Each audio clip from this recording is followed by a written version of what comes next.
How to activate M&T Bank Debit or Credit Card. If you'd like to activate your M&T Bank Debit or Credit Card, you may follow up these steps in order to do so.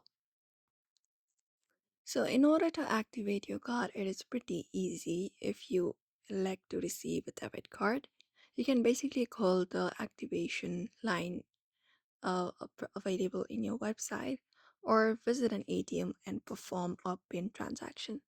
So you can do any of the method available. You can simply call the number shown on the sticker on the front of your card, or you can head over to any of the ATM available nearby and then just go ahead and activate your card.